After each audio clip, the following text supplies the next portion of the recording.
Halo guys, jadi hari ini kita akan mulai recording untuk bisnis for international business kita. One eternity later.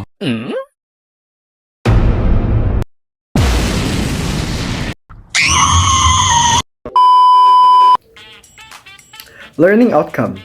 We're going to conduct an online market analysis to assess how competitors, customers, and intermediaries are using digital technology and media as a part of their development strategy. And we're also going to identify the main business and market models used for digital communication and online commerce. We're also going to evaluate the effectiveness of business and revenue models for online businesses, especially digital startups. Now we're going to talk about the environment in digital business. We can do analysis about constraints and opportunities through this environment. Microenvironment, direct influences on the business. The microenvironment consists of actors directly involved with the company and its immediate stakeholders. Analyzing these elements helps in understanding the current competitive landscape and identifying potential areas for differentiation and value creation. Customers. Analyzing customers in the digital space goes beyond basic demographics. It involves understanding their online behavior, the digital services they currently utilize, their pain points with these services, and their unmet needs. By examining their online journey, preferences, and expectations, a digital business can identify opportunities to provide greater value, enhance user experience, and tailor services to better meet their evolving demands. For instance, understanding which online payment methods are preferred or the types of online support customers expect can inform service design and improve satisfaction. Suppliers. In the digital context, suppliers might provide various essential inputs, including software platforms, cloud computing service, data analytic tools, content providers, or even physical goods for e-commerce businesses. Analyzing suppliers involves assessing their reliability, cost effectiveness, and the technological capabilities they offer. A critical aspect is to determine if competitors have access to superior or differentiated supply methods that provide them with a competitive edge, such as exclusive partnership, more efficient integration, or cost-saving supply chain solution. Intermediaries. Intermediaries in the digital realm can include e-commerce platforms, app stores, payment gateways, affiliate marketers, and various online distribution channels. Observing these intermediaries is crucial to understand their influence on market access and customer reach. It's also important to assess if these intermediaries themselves offer products or services that directly compete with the digital business, or if they provide competitors with more favorable terms or access to a wider audience. Understanding the power dynamics and potential overlaps with intermediaries is vital for strategic channel management. And the last one is competitors. A thorough benchmarking of competitors is essential in the digital landscape. This involves not only reviewing their direct product or service offerings, but also meticulously analyzing their online presence, user experience, digital marketing strategies, pricing models, and customer engagement tactics.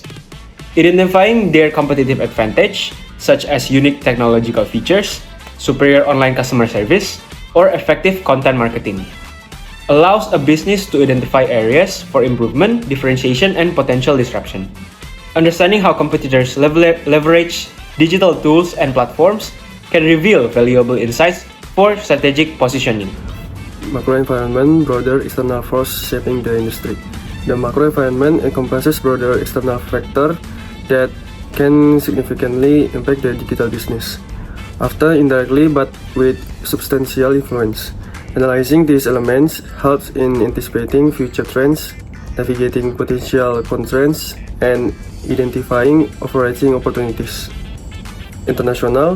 For digital business operating across border or with global ambition, understanding the international landscape is paramount. This includes analyzing financial limitation in different markets, cultural nuances that affect online behavior and preferences, and the maturity of digital infrastructure in various regions. Adapting business model and strategies to suit specific international contexts is crucial for successful global expansion. Societal value, and ethical consideration play a significant role in shaping the digital business environment. The ethical implication of storing and utilizing personal information are particularly critical. Users increasingly demand transparency and control over their data, and business must adhere to evolving societal norms and expectations regarding privacy, security, and data governance. Failing to address these concerns can lead to reputational damage, loss of customer trust, and potential legal repercussions.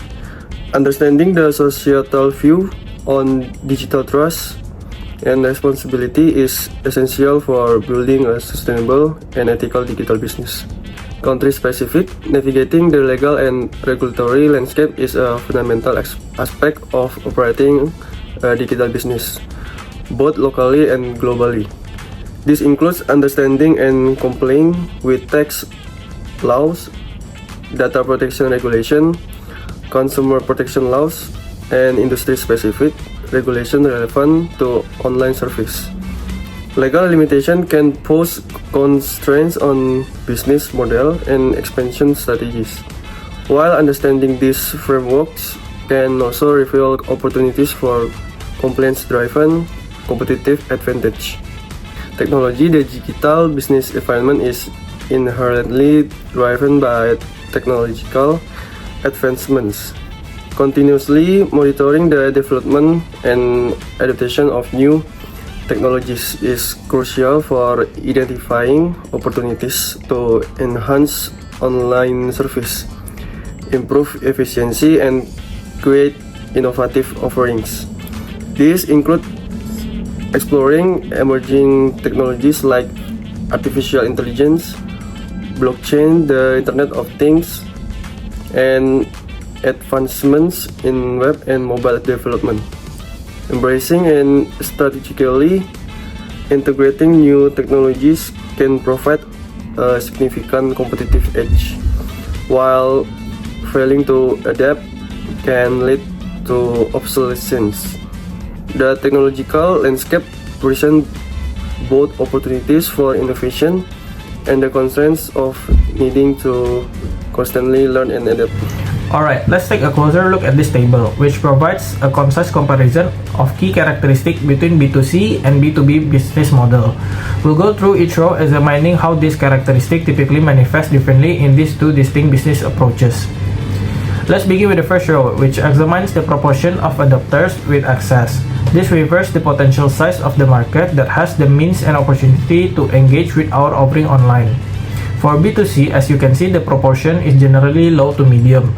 This because while the overall online customer base is vast, the specific segment interested in a particular product or service might be a smaller fraction of the total. Think about a niche hobby product. Only a subset of online users will be potential customers. Now, contrasting that with B2B, the proportion of adopters with access is often high to very high. This is because businesses with a specific industry or sector are often actively seeking solutions and resources relevant to their operation online.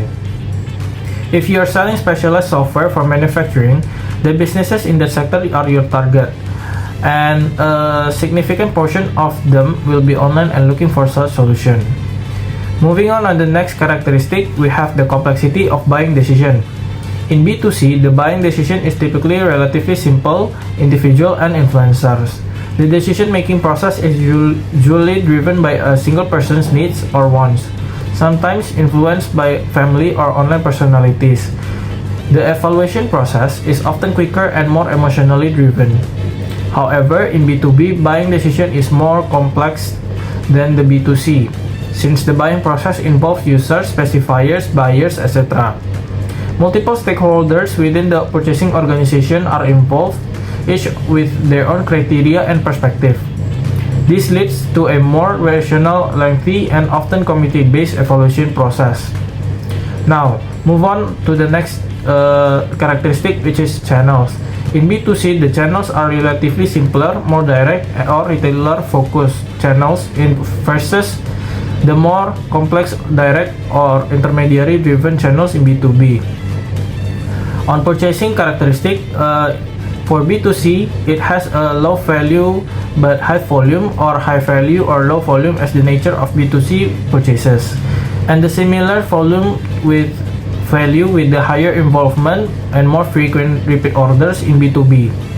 For product characteristic, differentiate between the often standardized item in B2C and the possibility of standardized or bespoke item in B2B. So, as we've talked through this table, you can clearly see the distinct characteristics that differentiate B2C and B2B business models. Understanding these nuances is crucial for tailoring your marketing, sales, and overall business strategy to effectively reach and engage your target audience. Whether it's individual consumer or the other businesses, this table serves as a valuable framework for analyzing these key differences. So now I'm going to explain what is disintermediation, reintermediation, and countermediation. The first one is disintermediation. It is a strategic process that fundamentally alters the traditional distribution pathway of products and services. It involves the deliberate removal of one or more intermediaries, such as distributor, wholesalers, brokers, or retailers that typically stand between the company and its end consumers. By bypassing this established layer, businesses aim to create a more direct link to their customer base. This cutting out the middleman streamlines the supply chain, potentially leading to increased efficiency, greater control over branding and pricing, and the opportunity for direct customer engagement. The emergence and proliferation of digital technologies, particularly the internet and e-commerce platforms, has significantly fueled the trend of disintermediation, which it is direct to consumer, where brands serve as prime example on this action. So this next one is reintermediation. It is the reintroduction of intermediaries into a distribution process that had previously undergone disintermediation. After the initial phase of cutting out the middleman to achieve direct connections, companies sometimes find that bringing back intermediaries can offer new efficiency, reach wider markets, or provide specialized services they can't effectively handle on their own. So think of it as a cycle. So the initial state were traditional distribution with intermediaries. So example where it's from manufacturer to wholesaler to retailer and to consumer. And the next one is disintermediation, where intermediaries are removed. So for the example is manufacturer to consumer via direct online sales. The next one is reintermediation, where intermediaries are reintroduced. For example, it is from manufacturer to online marketplace and to consumer or manufacturer to logistic partner and consumer.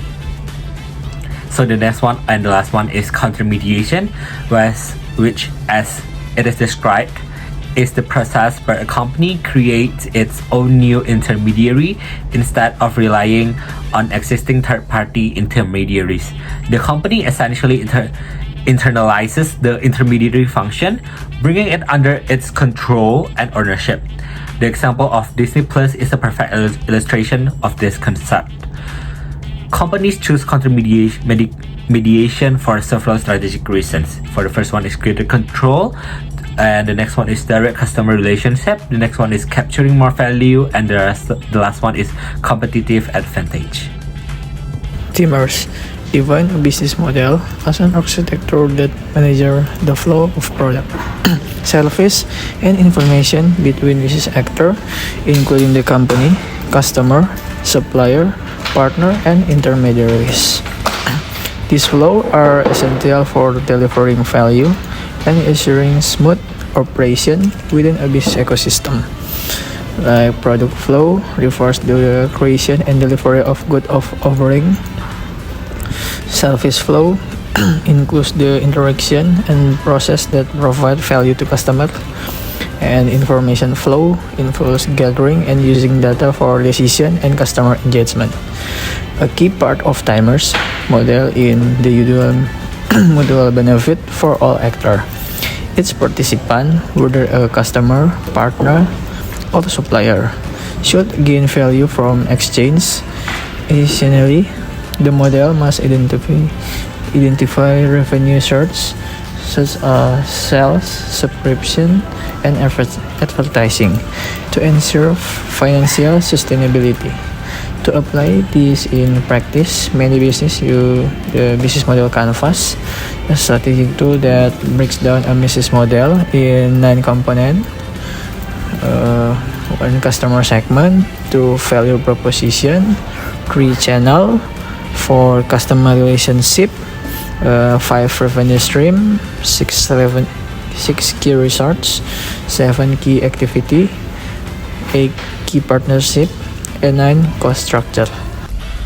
Next, we talk about revenue models in a business. In this part, explain about how a business can make money. So the first is subscription access to content. So users pay a recurring fee to access content or service. Example like Netflix, Spotify, and Disney+. Success depends on regular update and engaging content that keep users subscribed. Next, we have pay-per-view content access. Users pay one-time fee to access specific content, such as movies, webinars, or sports events. Example like Apple TV. Next, CPM display advertising. Revenue is generated based on the number of impressions, ideal for high-traffic website, example like YouTube or major blogs. Next, we have CPC advertising on site. Revenue is earned each time a user clicks on an ad. Common with platforms with Google AdSense. Work well with relevant high engagement traffic. We have sponsorship. Brand sponsor specific section, content or features on a site. Their branding is visibly integrated, example sponsored YouTube videos or mortgage calculator sponsored by a bank. And we have affiliate revenue. Revenue comes from promotion third-party products. Commission are earned from clicks or sales action via affiliate links. Example influencer promoting products with custom links. The next is subscriber data for email marketing. So collecting user emails to send target promotion or sell ad space within email newsletters must follow privacy regulator like GDPR. And the last is customer access for market research. Platform earned by providing researchers or businesses access to their user for surveys, interview, and often used by niche platform with specific audience.